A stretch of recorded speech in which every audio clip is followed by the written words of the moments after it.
Venga, toca hablar de educación, ¿no?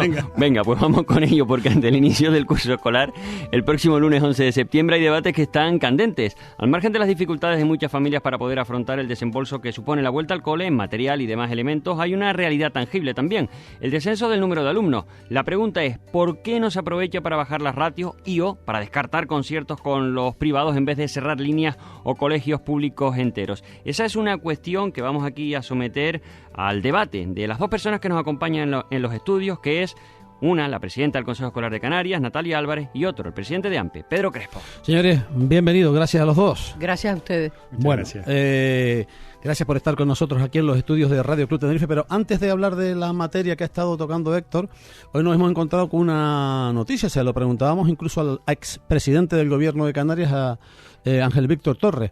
La noticia corresponde al Canarias 7. La mitad de las nuevas aulas de 0 a 3 años no abrirá este curso con el alumnado ya matriculado.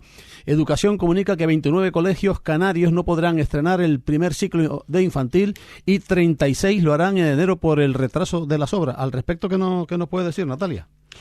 Precisamente una de las cuestiones que nosotros planteábamos en las 100 propuestas que hicimos a finales de curso y que AMPE forma parte del Consejo Escolar en el sector del profesorado, era que se podía retrasar las obras porque sabemos que tradicionalmente es complicada las adjudicaciones y como sabemos la complejidad que llevan las adjudicaciones, si no se hace con tiempo, llega septiembre y no están preparadas las aulas. Y para estos niños de estas edades hace falta hacer adaptaciones y adaptaciones muy importantes. Es que estaban previstas 1.196 plazas y 67 aulas. Es decir, es un volumen muy importante porque entra dentro de ese marco de plan estratégico que planteó el gobierno anterior. Pedro. Nosotros entendemos que hay que hacer previsiones adecuadas, es decir, esto se sabía ya, el gobierno no toma esta decisión en el mes de junio, es evidente, en el mes de mayo, está tomada con anterioridad y las obras hay que licitarlas con tiempo suficiente para que se puedan llevar a cabo. Es decir, nosotros apostamos, evidentemente, porque 0 a 3 años vaya a los centros públicos y nuestra petición más de ahora toca pues apechugar con lo que hay. El consejero, una reunión que mantuvimos, nos dijo pues que no había otra, es evidente, pero sí que tenemos que ir planteando ya el siguiente curso escolar. ¿Cuántas aulas nuevas se van a necesitar? ¿Cuántas plazas más se van a dar? Y vamos a plantearlo ya. Si ayuntamientos, evidentemente, porque la mayor parte corresponde a los ayuntamientos, pues licitémoslo con tiempo para que puedan estar para el siguiente curso escolar. De todas maneras, lo que decía Natalia es de absoluta obviedad, bien apuntado. Al ser niños de 0 y niñas de 0 a 3 años, las edificaciones, el remozamiento tiene que ser especial. Pues estamos hablando de criaturas que tienen que dormir, que las necesidades, que no es un cuarto de baño o dos, aseos me refiero, servicios. Sí. Es toda esto. Pensemos cuando entramos en lo que antiguamente se llamaba una guardería, que son las escuelas infantiles, el marco que encontramos allí parece liliputiense a veces, ¿no? Sí. Pues ese marco hay que introducirlo en la oferta pública. Yo sí quería hacer también una llamada de atención.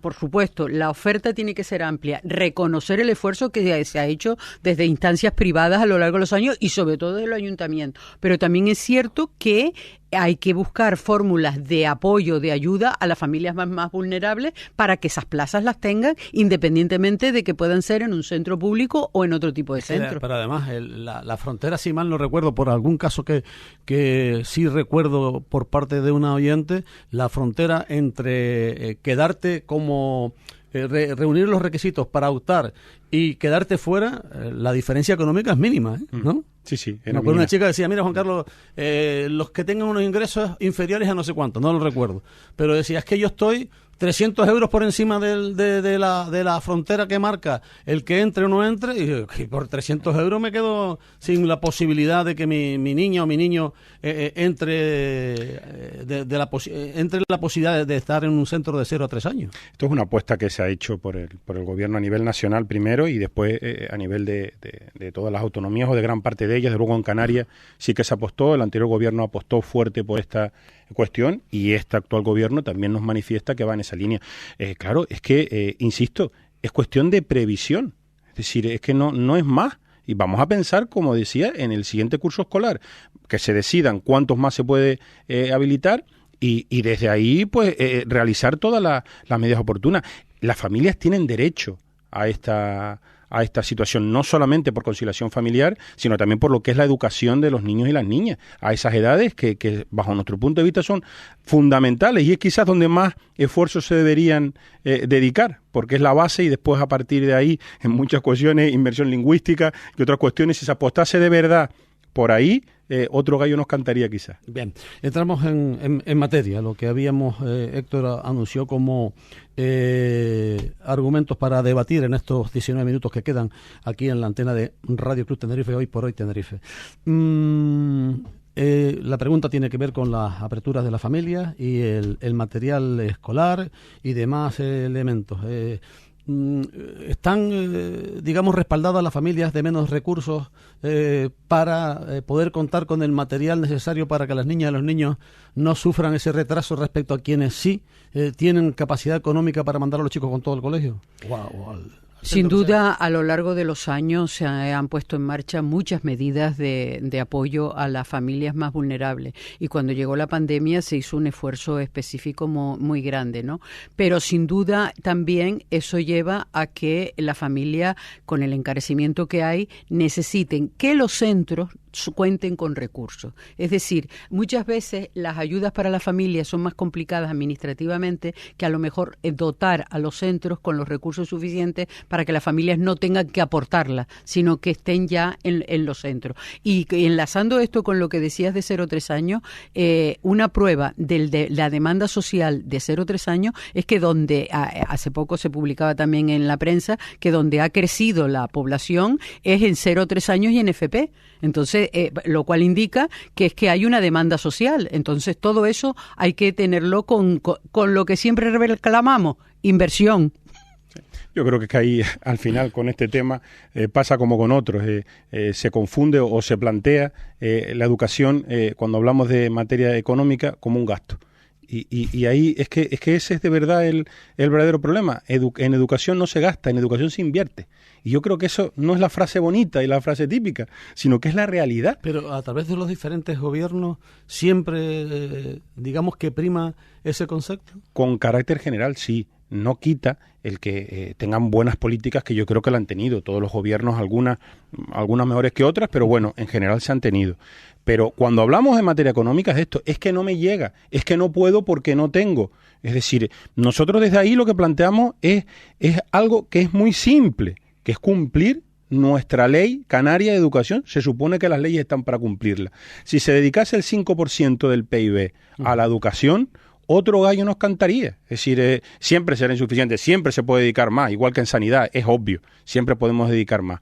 Pero llegando a ese mínimo, seguro que muchas de las cuestiones que estamos hablando se eliminarían, podríamos llegar ahí. Es que con lo que dice Pedro, invertir en educación, invertir en futuro.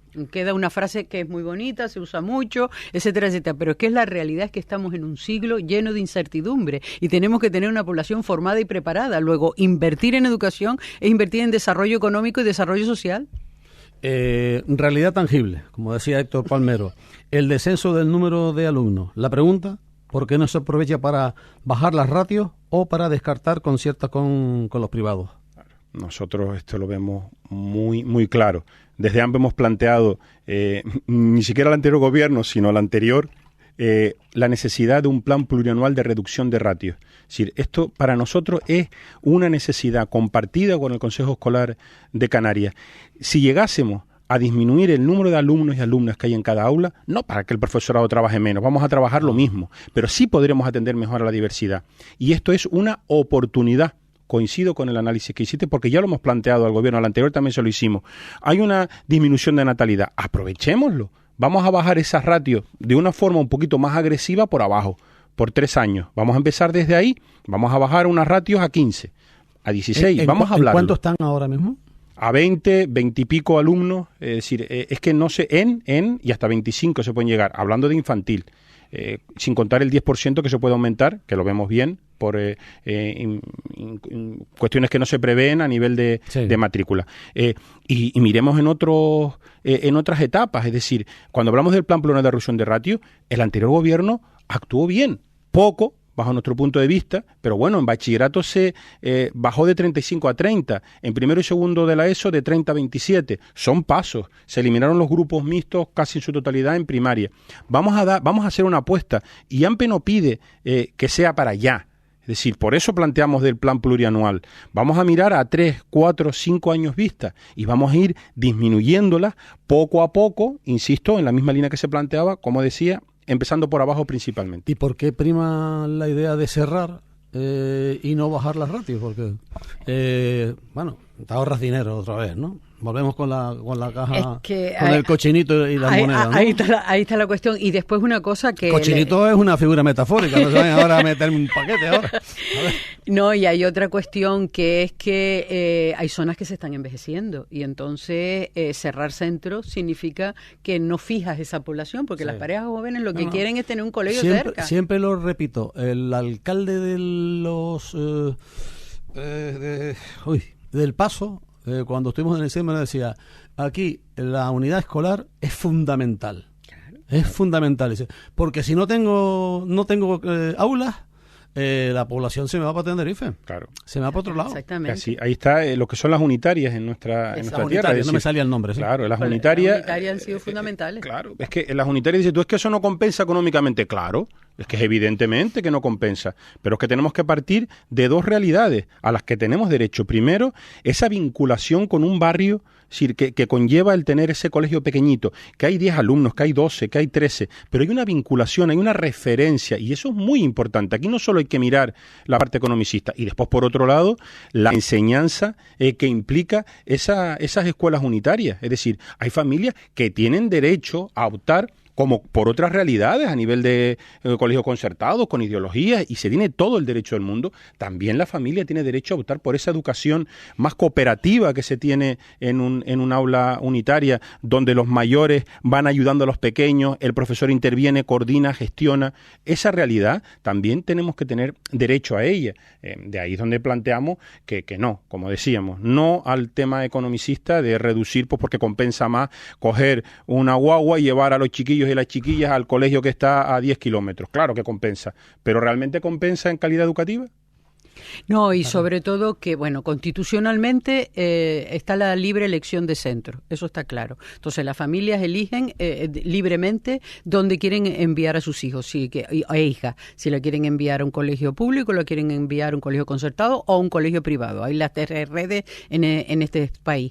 Pero lo que sí que la pública tiene que garantizar es que llega a todos sitios, que llega a toda la población. Y entonces hay la garantía de que las medianías, por ejemplo, que estamos hablando de las medianías, no digamos nada en estos tiempos con los incendios y demás, que esa población se pueda quedar ahí. Y después de la pandemia hay mucha gente que ha ido de ciudad al campo, y eso también hay que contemplarlo. Dice un oyente, yo les pediría esfuerzo para intentar, no estoy llamando nada malo, intentar comprender la situación. Los tiempos cambian. Yo estoy de acuerdo en que hoy en día la cultura del esfuerzo vive horas bajas, ¿no? Bueno, porque, no necesariamente. Bueno, vale, pero bueno, depende, ¿no? Como decía el otro. No, lo digo porque un oyente dice, buenos días Castañeda, en mi época éramos 40, 41 y 42 y no dejaron de salir médicos, abogados y periodistas. En primero de bachiller éramos 56. El primero era Juan Antonio Abrantes Salcedo y el último, no me sale el nombre de Vargas, pero el apellido Vargas. Y éramos 56. Y también salieron pues periodistas, abogados y gente. Pero no es lo mismo centrarte en 15, la cualificación, la capacitación que van a recibir 15. Vamos a ver, le pongo por ejemplo inglés. 56 elementos allí, éramos chicos, levantaban las aulas separadas. 56, inglés, sale a la pizarra. ¿Quieres que 4 repitan una frase? 40 no se entendieron porque estaban cogiendo nísperos. Vamos, menos clase. Menos, esto es como dar comida. Si usted va a la mili y son 4.000 soldados que tiene que dar comida o le tiene que dar comida a 20, ya verá que los 20 le dicen a usted que tiene que dar buena comida. Y la realidad también, es decir, la realidad del alumnado, la implicación social que tiene el profesorado de hoy en día, sin entrar en valoraciones, porque eso tendríamos para mucho rato hablarlo, ¿no? Pero no es la misma. Es decir, lo hemos hablado en otras ocasiones, lo que era un profesor o una profesora, no digo hace mucho, hace 20, 25 años, y lo que es hoy, la realidad que se encuentra en el aula no es la misma para nada. Es decir, desde luego nos vamos a secundaria y es exagerado planteamiento al propio oyente, que seguramente o tendrá hijos o familiares cercanos que los tengan y que conocerán la realidad que se vive en el aula. Es decir, ahora mismo es impensable plantear ratios mayores y muy necesario ir disminuyéndolas, insisto, por la calidad de la enseñanza, por atender a la diversidad en todas las etapas. Como una ya lleva un recorrido, yo empecé a dar clases con 45 alumnos en aula, en bachillerato y en la formación profesional. Yo empecé en la laboral de La Laguna y esas eran las ratios. Pero precisamente una de las grandes conquistas que se lograron en las luchas de los años 80 y 90 era precisamente bajar de 40. Lo primero era bajar de 40, pero es que, como acaba de decir Pedro, la introducción del paradigma de atención a la diversidad supone una atención individualizada que necesita acompañamiento de bajada de ratio, claramente. Los centros concertados. Vamos a ver, hay docentes, ellos y ellas, y hay centros educativos que son una auténtica maravilla, pioneros en un montón de cosas, pero luego existe el estigma, no lo vamos a negar, de si lo mando al concertado va a estar mejor. ¿Eso sigue así? Yo creo que no, Hay centros públicos, basándonos en datos objetivos, en los que el profesorado y los propios centros reciben premios a nivel nacional por proyectos que se están desarrollando en los centros. Hasta internacional, ¿no? Hasta internacionales, por innovación. Yo creo que eso es un estigma que está, y yo creo que nosotros no se trata de demonizar a la enseñanza concertada y privada, y parto de que nosotros defendemos solamente al profesorado de la enseñanza pública, pero entendemos, como bien comentaba la presidenta del Consejo Escolar, que tenemos que partir de lo que nuestra propia Constitución nos pone por delante, y está la libre elección de la familia, y yo creo que eso es una riqueza que tenemos en nuestro país a nivel educativo, y que los padres y las madres puedan optar libremente, especialmente concertada y pública, a las que todos tenemos acceso, y desde ahí por ideología, por proyecto educativo del centro. Y nos pasa también en la enseñanza pública. Hay familias que en vez de ir al colegio A, prefieren ir al colegio B, aunque les quede más lejos. ¿Por qué? Pues porque el proyecto educativo de ese centro les convence, les ayuda, y algunos con bastante distancia. Yo creo que en la enseñanza pública en Canarias somos de verdad pioneros, con cuestiones que mejorar, ¿sabes? Por supuesto que sí, pero hay proyectos de verdad muy, muy ilusionantes. En el ranking, de manera global, en el ranking nacional por autonomías, ¿en qué lugar estaríamos? Yo creo que ya, vamos a ver, una cosa son las evaluaciones que se hacen, que muchas veces esto es pizza como y bocadillo, ¿no? Esto es, no, y sobre todo que tú has estudiado inglés y te preguntan por francés.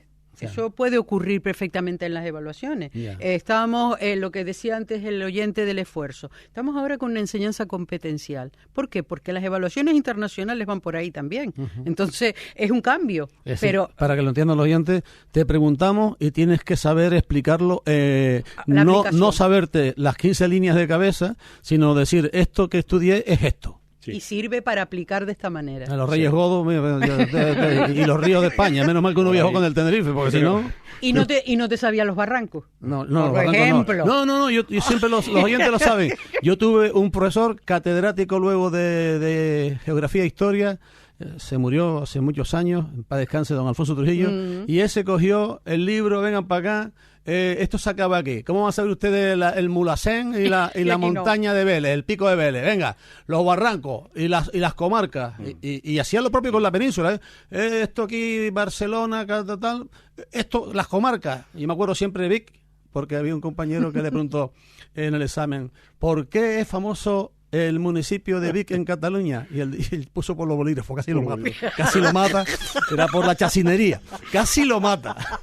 Yo creo que, como decía él, adiós Madrid, que te quedas sin gente.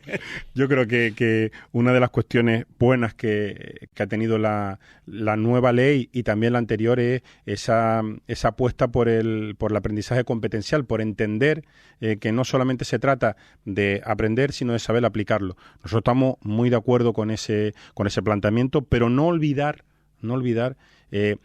que la cultura del esfuerzo es muy importante, que es algo que a veces parece como que está anquilosado y que es negativo, y no lo es. Desde la propia memoria, o sea, porque es que es conveniente que el alumnado tenga memoria.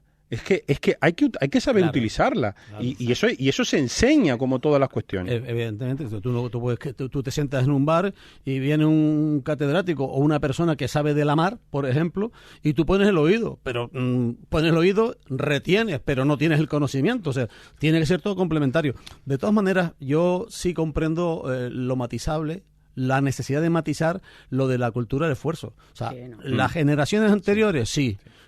Mayores, sí, la cultura del esfuerzo como bandera, pero hoy en día hay chicas y chicos a los que les hablamos de la ausencia de la cultura del esfuerzo y tienen derecho a decirnos 4 cosas al oído. No, el esfuerzo tiene que mantenerse. Y desde luego, yo que he sido profesora de historia, imagínate, la memoria sí es importante. Lo que pasa es que había que utilizarla, había que saberla utilizar, como acaba de decir Pedro, ¿no? Entonces, el esfuerzo yo creo que sigue presente, porque tú le estás pidiendo al alumnado que se esfuerce en aprender lo que se está trabajando en el aula. Entonces, ahí lo que pasa que es un enfoque del esfuerzo distinto a lo que era la memorización mecánica. Ya. Esa es la diferencia. Yo estaba acordándome ahora, ¿no?